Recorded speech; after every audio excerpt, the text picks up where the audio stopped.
That red wave everyone was predicting turned out to be a little pink mist, and democracy in the United States gets to live another day.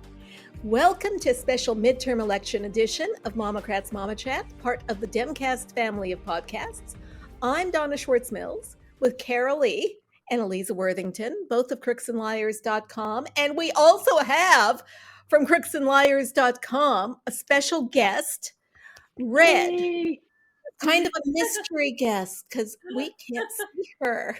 Red is black today. Yes, Hey, red is in black today. Red is the black square. I'm in mourning for Twitter, which is dying a very slow death. So that's my... Actually, it's dying really quickly. It's the most entertaining train wreck I have ever seen. It is awful. You know, I have to say, I thought it would last months, at least a couple months, the end of the year at the very least. But I'm starting to think it's on life support, like days, weeks at best. So we're just gonna. Now, what does that mean? Like if Twitter goes on life support, or if it's on life support, does that mean he's going to sell it, or that it's going to shut down, or like I don't understand what that means. Have you been on there, Aliza? Practically speaking, I don't know what it means. Yes, I've been on there, and I've been reporting. I've been reporting certain accounts. Like there was a fake ADL account, Anti-Defamation League account. There was a fake APAC account that was tweeting some horribly offensive things. But then there was also the fake Eli Lilly account. Yes, and then the fake Eli Lilly account. Insulin is now free, and we love that. But we don't need more anti-Semitism stoked necessarily, which is what these other I was fearing that these other imitation things are doing. So the anti-Semitism was expected. Yeah, it's everybody impersonating Elon that has made it fun. So anyway, surprisingly, those two accounts that I reported got taken down pretty quickly. Good. But anyway, yes, I've been on it this entire time because I go and I stay where, politically speaking, where the Black women are. Mm-hmm. And if Black Twitter is staying, I am there. And that is, that's where I'm getting my information. That's where I'm getting my framing for politics for these midterms. That's where I stayed. It's where, honestly, I didn't even go on the Crooks and Liars emails since Tuesday. I was trying to stay away from them because there were a couple of people on there that were, sort of doomy and gloomy, and Karoli and Red, who they are. Mm-hmm. And it was just making me incredibly anxious. And there was no point after Tuesday in my, exacerbating my anxiety to the point, more than it already was, just wait. I was just sticking with Black Twitter is where my political guides are. Mm-hmm. And those certain private groups that I'm in that I've been fortunate enough to be welcomed into those little orbits there. And mostly I just keep my mouth shut and listen. And, they're the ones. Usually they're right. And so they're the guides, and basically they've just been urging patience. We're not going to know till we know. I mean, like Karen Bass, right? When we're not going to know till maybe December, right? Karen Bass will probably know next week, and we'll know that she won. I'm hopeful. We're jumping around here a little bit, but retire Twitter. For now is that Elon Musk will probably drive it into bankruptcy and sell it for parts, and I don't know what that means in terms of how it will function in the future, but I do know that there are alternatives out there, and just stay and kind of figure out what those are. So let's talk about midterms. I want a party. Oh, I want a party. And do you want to stay where we are in these other places on Twitter real quick though? Besides Twitter, where we are, just so that if Twitter does implode, we're on Mastodon and Counter Social, right? Yes. And if you do decide to go elsewhere besides Twitter, then, keep your same name and keep your same recognizable banner, your cover picture, so people can recognize you, and, try to keep your same username, try to go get those things now. Yeah. I suggest grabbing them as soon as you can. I've had mine over on Mastodon since 2020. Well, I've been on Mastodon since 2017 actually, but I'm on this new server since 2020, and which I really like. Unfortunately, it's not open right now to anybody else, but yeah. So I mean, Mastodon, we can talk more about what that is another time. I just wanted to say that. But that's definitely an option. And actually, Crooks and Liars is going to put up an instance, I think, of it. Oh, good. Yeah. So yeah. Midterms. Okay, midterms, yay. You still there, Red? Okay. Red? I am just so impressed with the Get Out the Vote campaigns, the youth that actually showed up finally and really showed up strong for the Democrats, independents that also really leaned into the Democrats. But I also think it wasn't so much that they were all voting for the Democrats, it's that they recognized the existential threat that some of these MAGA Republican candidates posed. And so in some ways they were voting against those candidates. But either way, the votes came over to the correct side, and the red tsunami wasn't a wave, wasn't a trickle. It was just a dribble. It was really nothing. Somebody called it mid-cycle spotting. In my tweet, I said it was like before menopause when you just have some spotting. Really, that's what it seemed like. It really wasn't much of anything, and it may end up being nothing. The Democrats may end up keeping by the slimmest of margins, which would be just speaks to Joe Biden and the Democrats, and just the strength of the candidates and the unity of the party. And I could not be more proud to be a Democrat than I am right now. Yeah. I agree. Amen to that. Yay. Completely 1,000%. And now you're a MOMocrat, Red. There you go. I feel so lucky. You are. We're lucky. But you guys, how long do you think it took before the calls came for Joe Biden not to run in 2024? Oh, wow.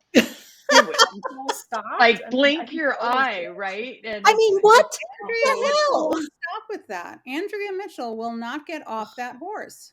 It's not just her. But I mean, she's like, what is with her and Joe Biden? She's got and here's the thing. I mean, she needed to retire like 20 years ago. So step back, Andrea. But her husband is Alan Greenspan, and he doesn't like Biden's policies. So there you go with that. But maybe that's it. I guess I'll never.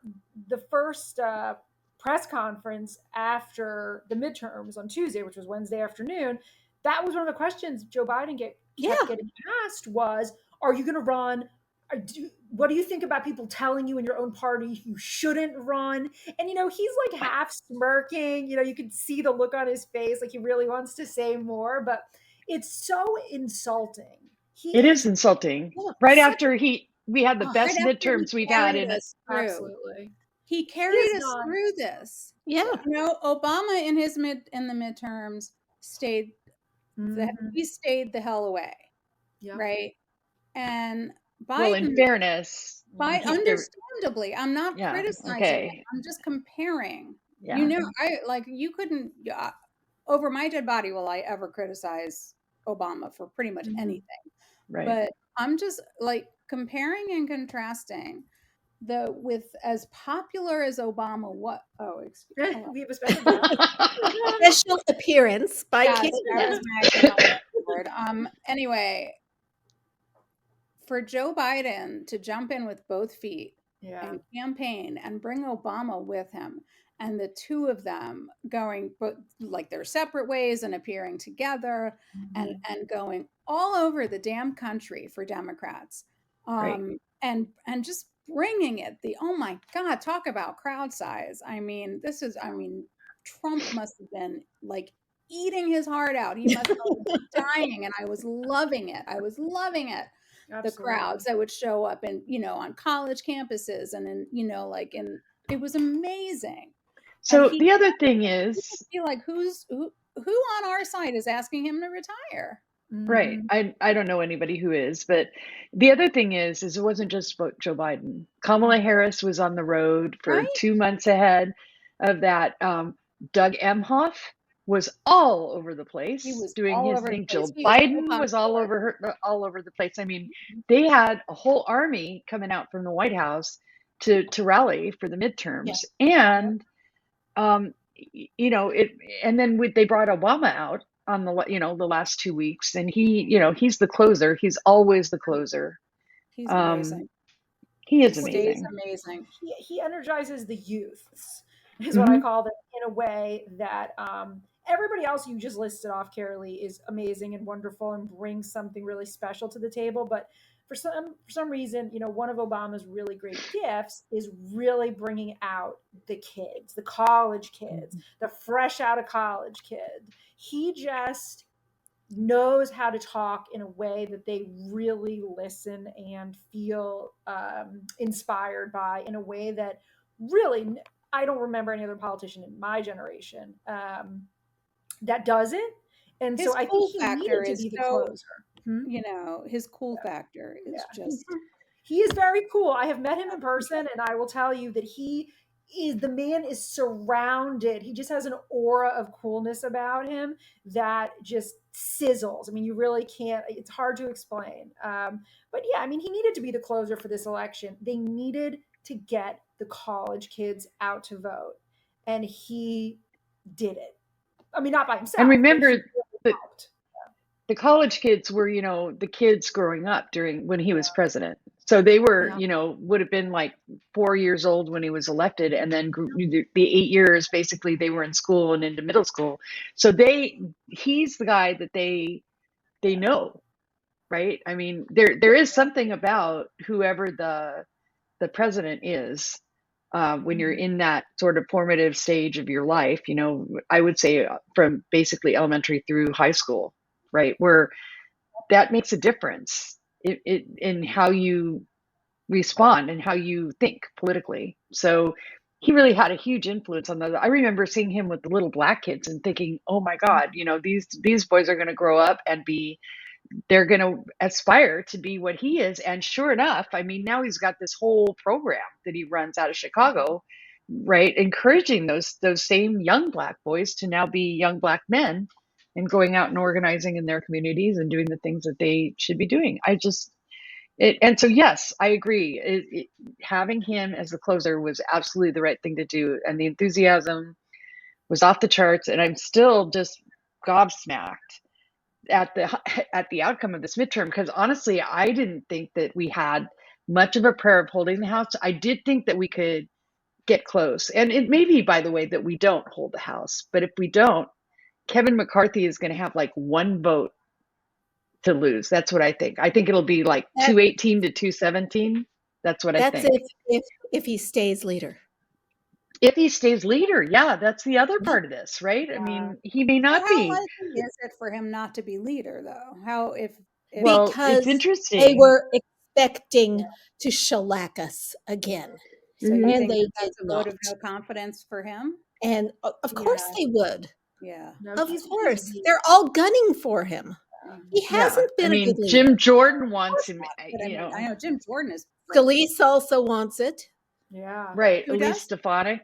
Yeah. Oh my God. I mean, they're all terrible scenarios. Terrible. But again, what the mainstream media was telling us leading into this perception of what reality is, this false reality that was being created through a bunch of bogus polling. And maybe a lot of it was legitimate polling, but polling doesn't work anymore. And the pollsters need to figure something else out, because this is like the third election where they've been wildly off. Or maybe we just don't have polls other than the one that matters. Right. I mean, the election. Yeah, exactly. I mean, get rid of the horse race? Exactly. Get rid of the horse race. Maybe cover the policies, maybe cover the issues. I mean, I don't know. I'm just thinking out loud here, but I actually left. I actually bailed out of there was only 3 like private groups that I stayed in, and I bailed out of all the rest of them because I was so tired of all the bedwetting. I was just so tired of, oh, this happened. Oh my God, we're going to lose the midterms. We're going to lose the midterms. And I just couldn't with it. So I bailed out of all of those.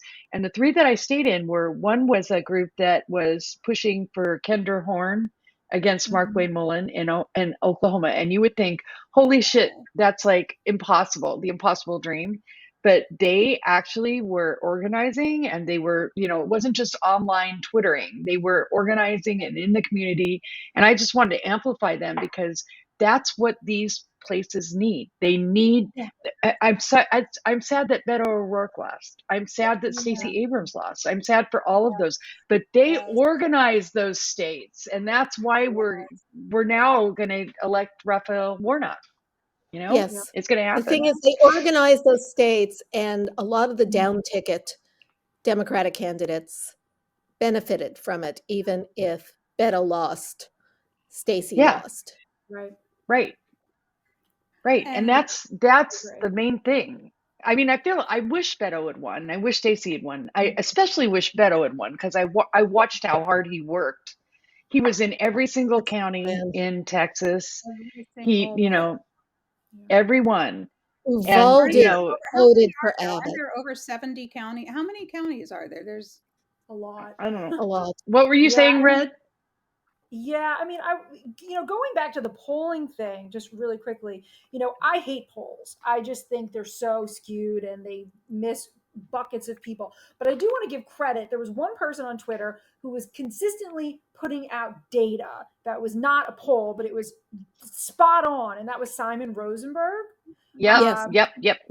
Literally, and everybody was, I would read his, and he was putting out threads every day. He was updating them for weeks leading up, and he was spot on with what actually came to be. And he was putting out real numbers, actual data, not polls, nothing from a pollster, just what he was hearing from the ground, who was getting, early ballots, what was getting turned in, what the split was by state, by county, whatever. And his data turned out to be really, really so on point with what actually happened. And everybody was like, oh my God, that's not going to happen. It's going to be a red wave. We're going to lose 50 seats. Why are you saying it's going to be so close? He really has his finger on the pulse and was putting out fact-based information versus these sort of polls. What was his last name again?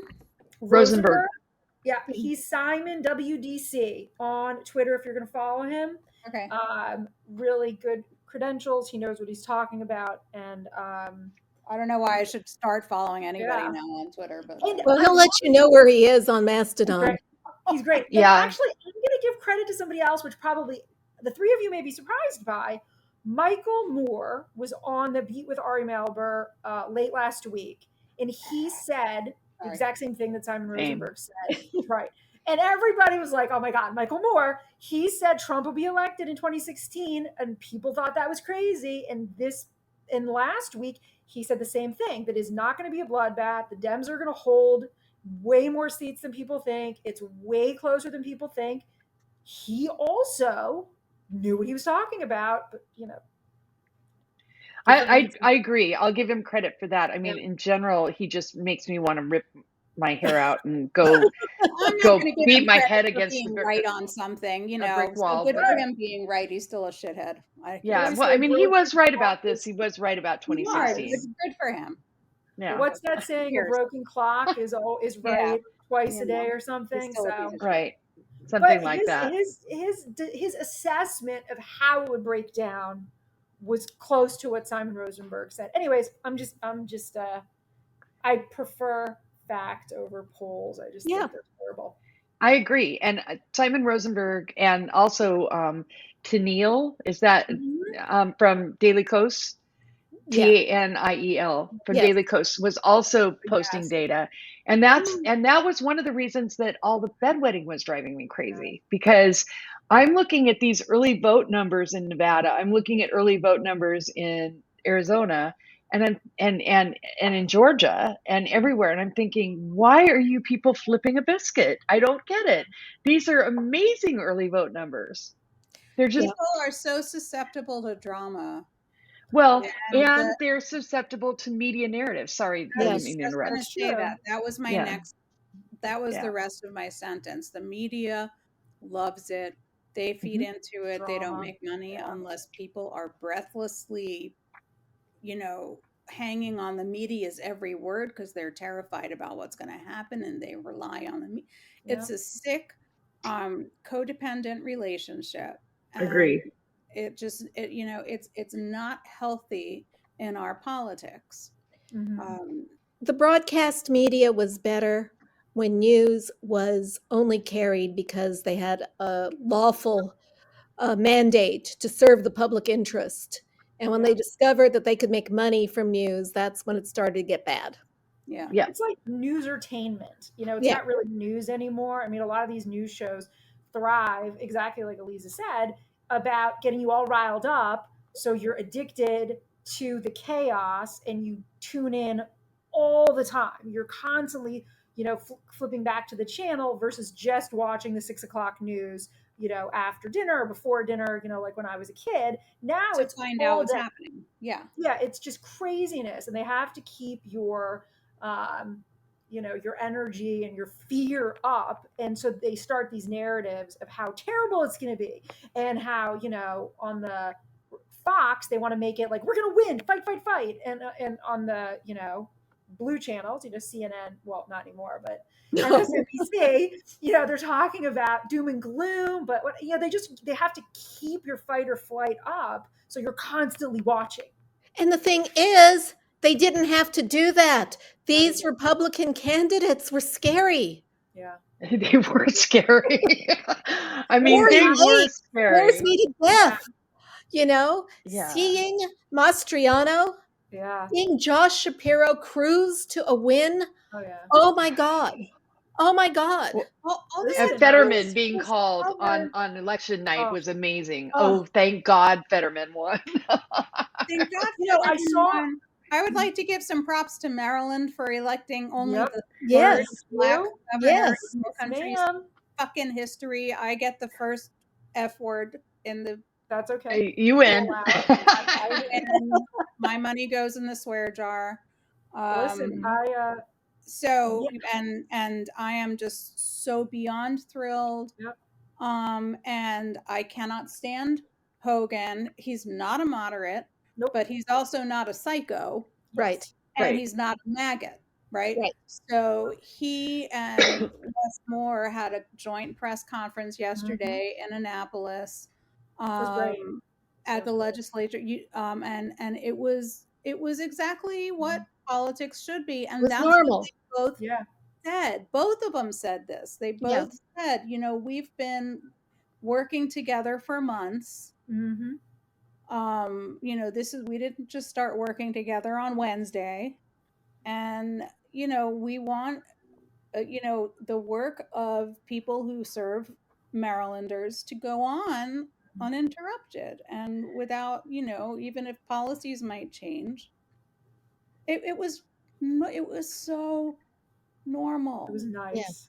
As it should. I'd just like to say that Wes Moore is an amazing person too. I mean, he's really. He is just amazing. But and I'm so thrilled that he won. But and it was really kind of cute actually, because of course everybody wants to know who Hogan voted for, because we had this psycho Dan Cox on the Republican side. Oh my gosh, did you see the debate between the two of them? It wasn't. I think it was carried just on local TV, because I know you and I are both in Maryland. Cox was insane bonkers town. Really? Oh my God, you have to watch it if you can find it. Just for fun, now that I'm not worried that it takes the anxiety out of it. Just like crazy eyes the whole time. But I have to say, it's very exciting as a Marylander. We have all 4 top seats are now, our elected officials are minorities.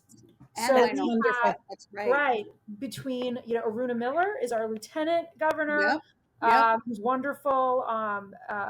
Anthony Brown is now our attorney general. Who's wonderful. And I can't remember our Secretary of State's name because it's out of my brain right now. Shout out to Brian Frosch, who's going out the door as our attorney general, because he has just been he has been so solid, and he has been on fire about about so much with the Trump administration and all this stuff. Sorry, I have to plug my laptop in.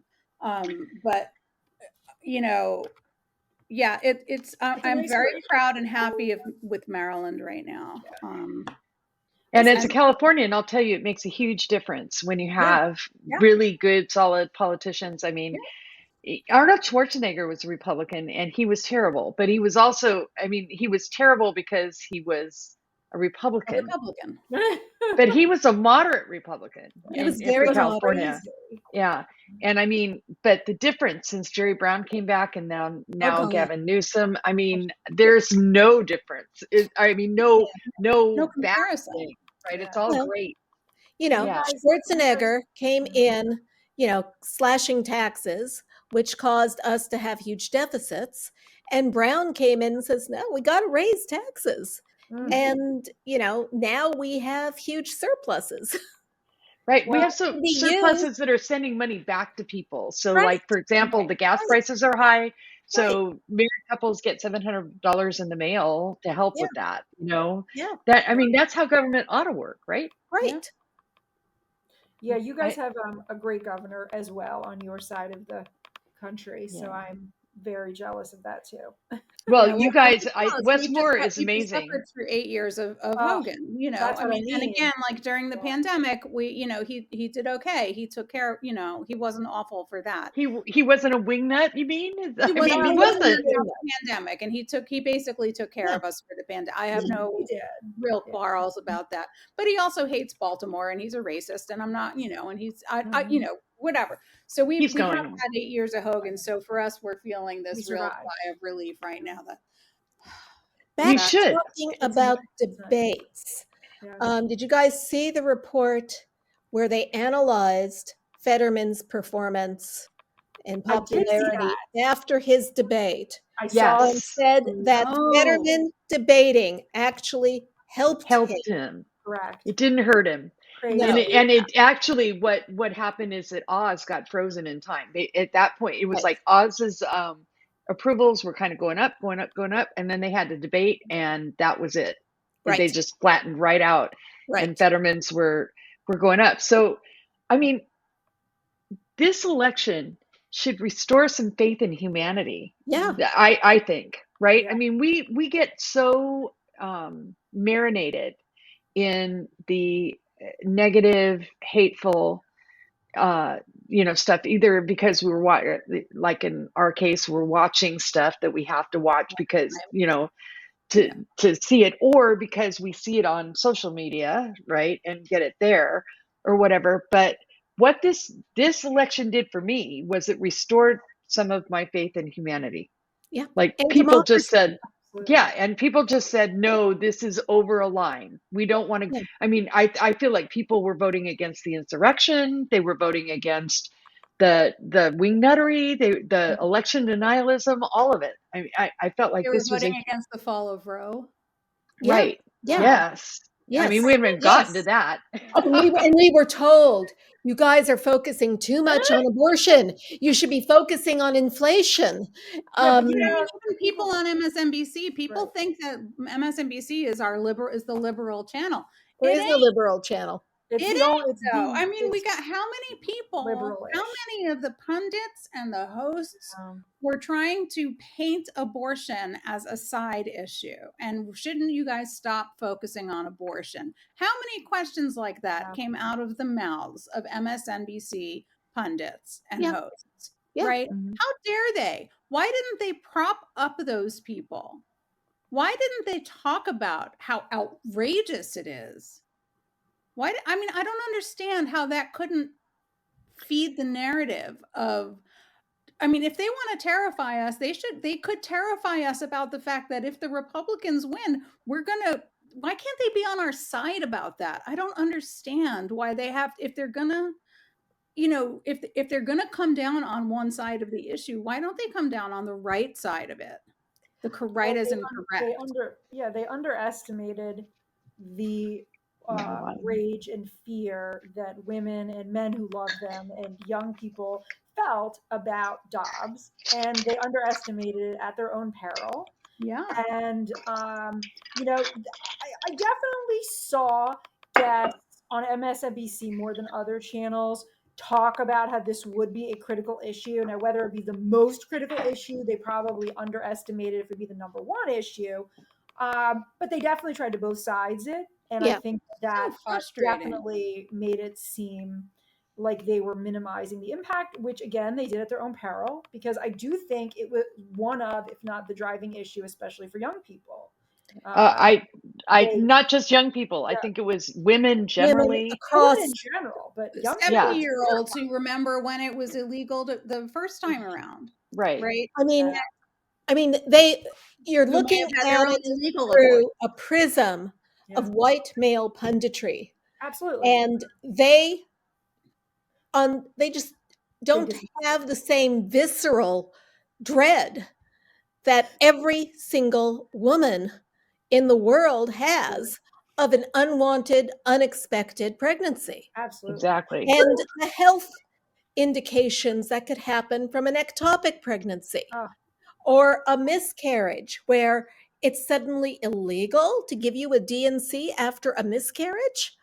I could be arrested for murder because I had a miscarriage. I know. Or even you might be investigated, even if you're investigated but then found not guilty. The fact that anybody would even be looking into this. Yeah. Well, and you think about the pain that women have when they miscarry. Yeah. And then to be criminalized on top of that. I'm sorry, Red. I didn't mean to interrupt you. Go ahead. I know without my camera on, you guys can't talk. I just have to talk. Or one of the other offsets of this, which was really unfortunate, was people that were women that needed to get prescriptions filled for medications that could be used for at-home abortions. Yes. Like rheumatoid arthritis medications. I mean, there were teenagers and also women in their 60s that the pharmacists were saying, I cannot fill this for, they would literally say, I am exercising my right to not fill this because it can be used for abortion. And these women are, postmenopausal saying, I promise you, I'm not pregnant. I have RA or I have some other chronic inflammatory condition that I use this medication for. And they are being denied the medication because it can be used for other things. I mean, that is absolutely horrific. Yeah, on top of that, there's a chance it might cause a miscarriage. Not just that it could be used for an abortion, but there's a chance it might cause a miscarriage. So we're going to overrule what your doctor has decided. The risk assessment that you and your doctor has, have the people who really know you and your risk factors have determined that still this medicine is what you need. And we're going to overrule that because I have a thing against Right, because I have a religious belief. Yeah, because of the religious belief.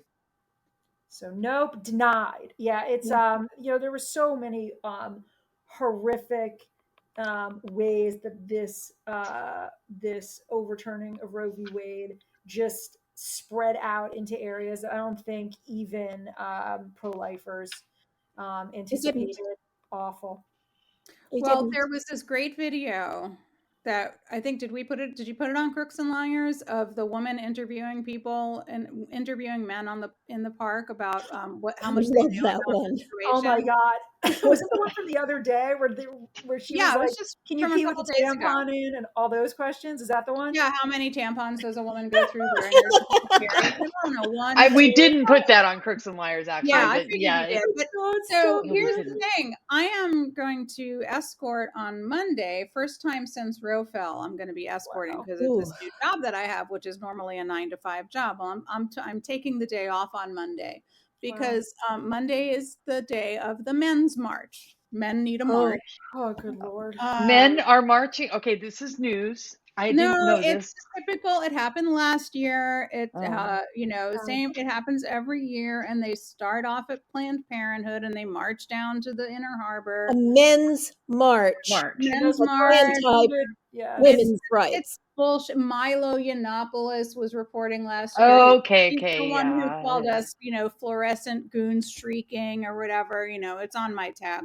Right? Yeah. Anyway, so I'm going to be escorting, and normally we have 3 or 4 escorts at Planned Parenthood or whatever, and we more if we can have it. But for that day when we expect a real crowd, we have a lot of escorts, right? Because we're trying to get patients through this gauntlet, like a really huge, like a ridiculous gauntlet of all these old white men. And we want to ask all of these questions that this woman asked. We decided we're going to try to ask all of these questions when we see them on Monday. What is it? What is a period? Do you know how many tampons does a woman go through during her menstrual cycle? And we're trying to come up with all these questions to ask that'll make these guys super uncomfortable. You have to do it. They're going to be there with their cameras. They're going to be filming. That'll be great. If you have questions, I'm going to recite my ode to the clitoris. Yes, I have. How long does period last? How many periods do you get a year? Yes. You have a period when you're pregnant. How many nerves are in the clitoris? How old are you when your period starts? On average. How old are you when your period stops? On average. How many cups of blood get shed? Oh my God. No, that's too minute. They're going to say 5 gallons. I mean, they literally. I know. I just can't wait. It's going to be so much fun. So that's my Monday. So shoot me questions if you have them. I'll send you. Really skeeve them out. Yes. Really want to get them with the heebie-jeebies. Take your phone and video. I want to see the videos. I'll be on their videos. They're gonna, I know, but I don't watch theirs. I want you to see yours. Absolutely. We can make it our Crooks and Liars multi-part article. Seriously. A week of men talking about periods, and then we'll just highlight. How does a woman get pregnant exactly? Yes. My favorite was do they pee and they have babies through the same hole? I just things like that. Right. Oh gosh. Yeah, I mean we were giggling, Donna, but not exactly at what we thought we would be giggling at. No, this is all part of it. And can we celebrate that, as much as we make fun of people in Kansas and people in Missouri and people, whatever, that how many states upheld the right? Yep. There were 5 initiatives in 5 different states. Some of them were to write the right to abortion into their constitution, and a couple were to outlaw abortion. The pro-choice stance won in all 5. Right. That was Michigan and Vermont, I believe, were the ones to enshrine. California was also. We did it too. The ones where they were going to outlaw it failed. I mean, they did. People showed up. Like in Kansas. And it wasn't just women; it was men voting to protect women's rights. And, yes, right. I mean, hey, states' rights. You wanted states' rights. Yep, that's what the states are telling you. Yeah, now the states have pretty much spoken. Somebody, a winger, and I don't remember who it was, said something about, probably on Fox News, that abortion, it won't be an issue anymore. It's dead. And I'm thinking to myself, oh, dude, no, Dobbs is the gift that keeps on giving and keeps on giving and keeps on giving over and over and over again. Years, Roe v. Wade brought out their voters. Well, thank you, Amy Coney Barrett and Alito. And her whatever. Dobbs is going to bring out the other side. You bet. Yeah. And is. I mean, you see it in Kansas. You see it in all of these states. Like freaking Kentucky turned back a ban on abortion. Yeah. And was that the one that was worded so strangely about backwards? Yeah, it was backwards. About giving medical care to newborn infants and they're trying to fuck with you, and they're trying to get you to not know what you're voting for. Yeah, right. And the voters saw through it. Yeah, well, because people are going around saying vote yes on question so and so, vote no on question. You know, people are people who are working through the right. The semantic. But this is why, honestly, voter initiatives should be not a thing, right? Because this is what they do. They try to, they word them and then they try to confuse people. That's how Prop 13 passed in California. And we can't fucking get rid of it no matter how hard we try. Yeah, my family shame. Let me tell you, some of the ways they word these things, it reminds me of one of those LSAT logic questions. Yes. They're like backwards and inside out, and you literally have to like diagram them to figure out like double negatives. Like they literally try to convince you. So they want you to vote no, knowing that that's that will get their initiative to pass intentionally. And it's so critical. And I think they did a really good job in the states where it was blocked to say, if you don't want this, vote yes. Because that's really how they get you. And they do it on purpose. It's they totally do it on purpose. Oh, yeah. Every time. Yeah. Hate it. You need a cheat sheet to go through the ballot every time, you know? It's why less having less of an impact, but but super frustrating to me is when like headline writers do that, or journalists. Oh yeah. They like include, you know, and I'm like, I have to diagram the sentence to figure out, did something pass or didn't it pass? You know, don't tell me that a ban on something that didn't used to be, but now might be, is going to be considered for reversal. Exactly. Yeah. I don't know what that means. I'm glad it's not just me. No, it's me too. You. Just tell me whether something's going to be allowed or not. Right. Well, that's when I just go on Twitter and I see what somebody responded to. Like, is this good or bad? And I've seen you do that, Red. I've seen you do that, and I do the same thing. And I just read the responses to yours, Red. You happy with dignity. What answer people? I've said this before. I've said that when you ask a question, like, you are everybody else's hero, because so many other people have the same question, but they were afraid to ask. Yeah. Always ask questions. Yeah. Mm-hmm. One aspect of the election that we haven't talked about yet, and I think we need to do that, is the Michigan miracle. You know, all the attention was on Ron DeSantis in Florida and his gerrymandered districts, but in Michigan, you know, Gretchen Whitmer. Oh, big Gretch. Who survived a kidnapping plot, and Jocelyn Benson, and who's her lieutenant governor? Dana Nessel.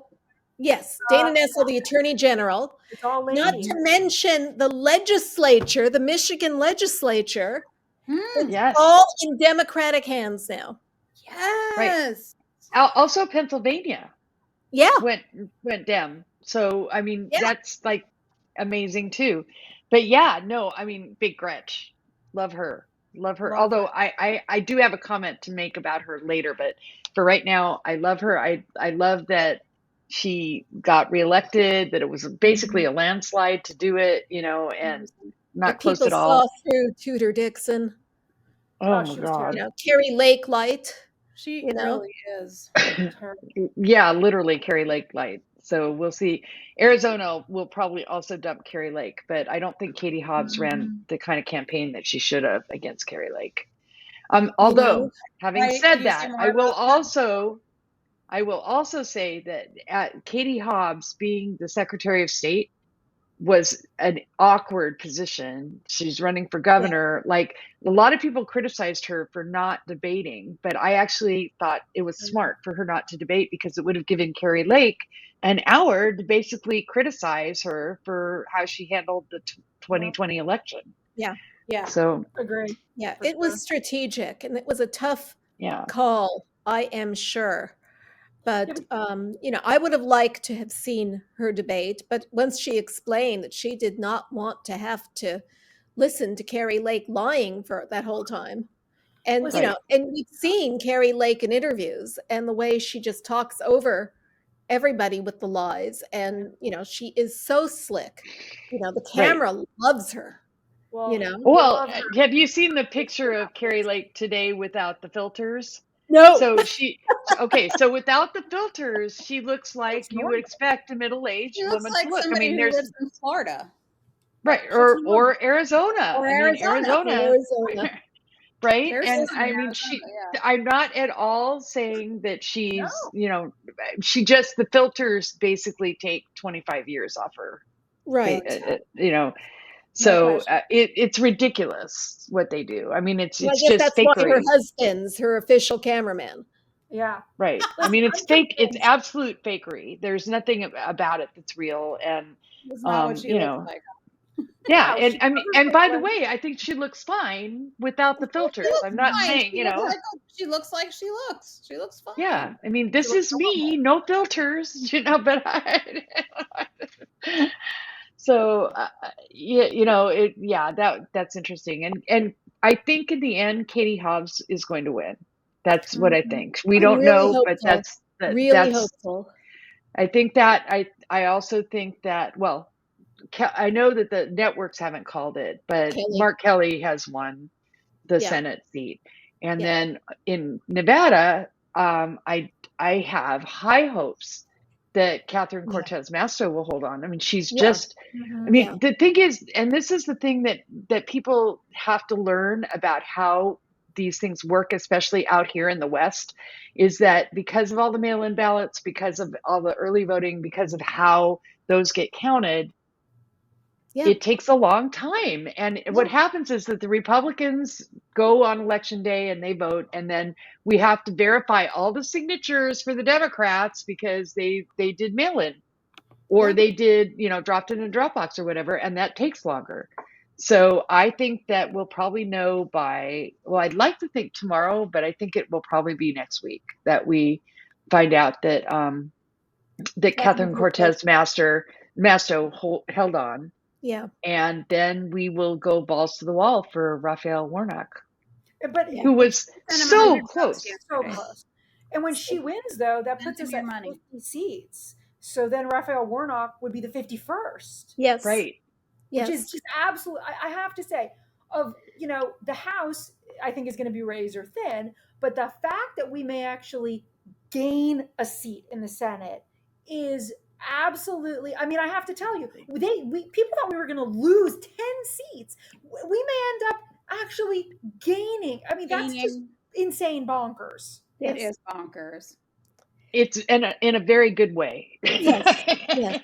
And maybe it's because people like Biden and what he's doing, and people like the policies of the Democrats and what, despite the chaos agents in Congress, he has managed to get done. And the drumbeat of bad economy, inflation. When actually we're not in a recession, unemployment is historically low. Right. Keep preaching. But the media can't let that happen. They have to beat the drum that things are terrible, because it gives them something to complain about every single day. God forbid they actually admit he's doing a good job. That would just, everybody would be unhappy to hear that. It would just break the narrative. Well, except for people like us. Right, except for people like us, because we're normal. Huh? On election night on MSNBC, toward the end. I couldn't watch it. I watched some of it because Dave was watching it because he likes Steve Kornacki. There was when they started realizing, hey, oh my gosh, this might not be a red wave. A blowout, huh? It was. you know, it was like they were so shocked. And, Shocked. you know, part of me was like, don't act so disappointed about it. You know, like, don't act so shocked. Like, you know, I mean, I will say election night, they seemed shocked. The next day, though, Joy Ann Reid and Rachel Maddow were positively giddy. Like, and Nicole Wallace too. I mean, they were just beyond themselves, ecstatic to, you know, dig the knife in a little bit. Stoch, we call it, you know, in Yiddish, kind of twist the knife a little bit. Yes. And it was just delicious to watch. Sorry, Karoli. You're outnumbered. Specifically, I mean, she was holding in actual like guffaws, trying not to laugh. It was awesome. But yes, election night, I definitely agree, Aliza. They seemed disappointed to not be able to report on the death of the Democrats. They were really of shocked. The death of democracy. Right. Democrats if they had won. Guys, like you're so like, oh my God. It's almost like they're like, oh my God, the things that we forecasted and predicted, and we weren't able to you know, to guide things the way we wanted them to fit our narrative. You know, oh my gosh, we don't have as much power as we thought we did. No, babies, you don't. You know, maybe, you know, people aren't quite so susceptible. Yep. They also had up their graphics where they had like pre-assigned what Senate seats were going to go where. Yes. Yes.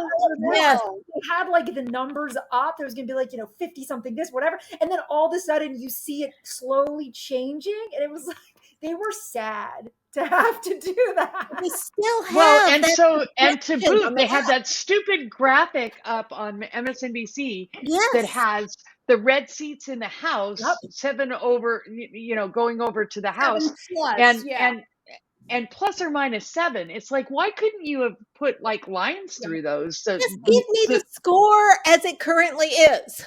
Right. I don't need to see a projection, you know. I know, exactly. It's like they just can't help themselves. They have this to is do why this. I feel like there's no liberal media. There is no liberal media. There is no liberal media.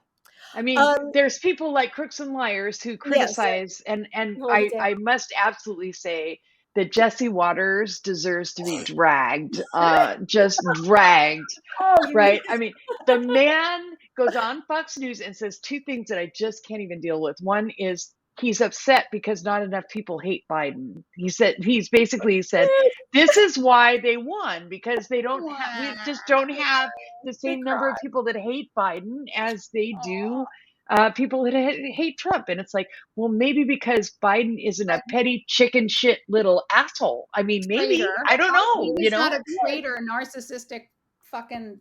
Yeah, right. Anyway, so there's that. And the other thing Jesse Waters did is he blamed the Democrats' victories on single women. Yes. Right? Single women. Thank you, Red. Thank you. We love you. Married because they became Republicans. I rallied the team. Okay, we all showed up. Love you. We have a special, you know, signal chat group. So we coordinated, and it's like the Jews in New York. Yeah, we're just man haters. Is really what? Just kidding. We're not. But it's the unmarried ladies. Yeah, his comment, I agree, Karoli, was terrible. He's like, you all have to go out there and put a ring on it and marry them. And he gives this like smug smile to the camera. He's so gross. Oh, he's gross. So gross. And somebody said today, he's a Democrat. His mom's a liberal. Somebody said today that his comments reeked of incel, and I agree with that. They totally were that, you know, like these women aren't marrying you men. And I mean, it's like the whole whiny thing about women not dating Trumpers, you know, Trump supporters. Like, who would do that? I wouldn't date a Trump. I mean, if I was single, I would never date a Trump supporter because they support an asshole, then I'm not willing to go out with them. It's really simple. You think that person should be president? No. Exactly.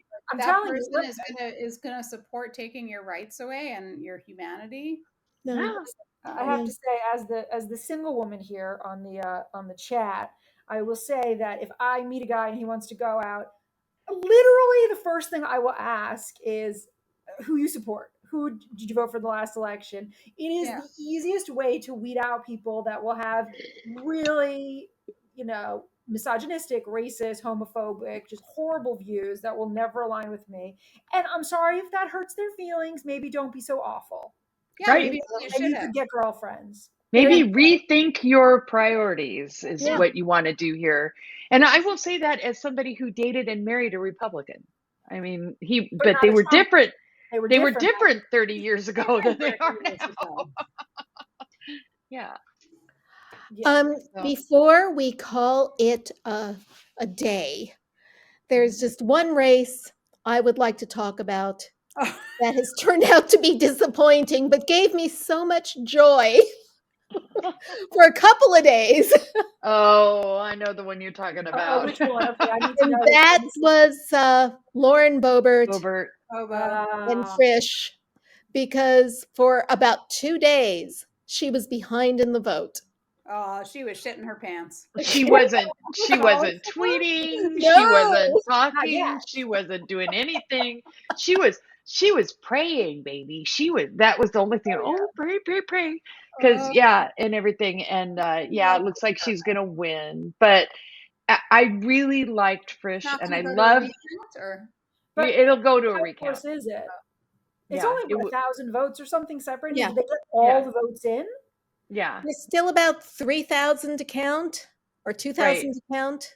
And it may be that narrows some to him, but I think she'll get the more, but it will go to a recount. Yeah. But the thing is, his angertainment comment will live forever, because he was What did he say? He basically said that he ran against her because people are sick of angertainment. Right. And that's what her performative, bullshit was. Yeah. He nailed it. I mean, she's like, whenever I see videos of her and she's standing in front of a crowd with one hand up, she looks like a really angry, like miniature gnome, like a preacher. But she's so tiny that she's like a little angry, screaming, I don't know, ant. Child, but she doesn't seem like a politician she never did, but angertainment's perfect. I also think there's some sort of like angry religion aspect. I mean, she's just really, but she's not religious. That's all performative. I mean, religious. All that stuff about, how the Bible should be, or what, I don't even remember everything she said, but all of that's performative. It was just meant to get votes. And that's not she's much. just a troll. Right. Troll, that's the word. And I'm sorry, the people who are elected to represent us in Congress should be working for the public good. Yeah. Yeah. 100%. No shade to trolls who are probably really not that But bad. I mean, there's a lot of those, by the way, and that are still in the House. And it would be great if we sort of came to an understanding as a country that we're done with that. Mm-hmm. That owning the libs is not a decent political philosophy. No, that that we need to actually do the work. Yeah, we and may have to go through a few more cycles before. I think so too. It's not going to pave your roads, and it's not going to pay for your kids' braces either.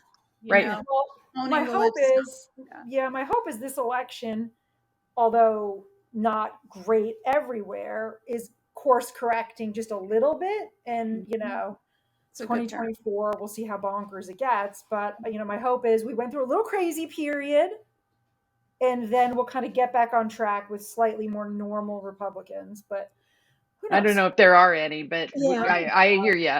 I mean, I think it's interesting that Fox News is just dumping all over Donald Trump right now. All of the Murdoch I mean, it's delicious. There's definitely an effort afoot to oust, to make him go retire, and they're going to elevate DeSantis, and we'll have to deal with that. But he's finally not out of the woods yet. He's more trouble than he's worth now. And DeSantis is a more successful Trump. Yeah, and it's dangerous to me. I'm almost more upset about that because it frightens me more. Well, DeSantis doesn't have the charisma that Trump does. No, he doesn't. So at all. So I'm not nearly as worried as other people are about it. But All right. Well, I take comfort in that. I think Youngkin's more dangerous, truthfully. He's I think he does have more charisma. Yeah. And, although he didn't get very far in these midterms, I just say.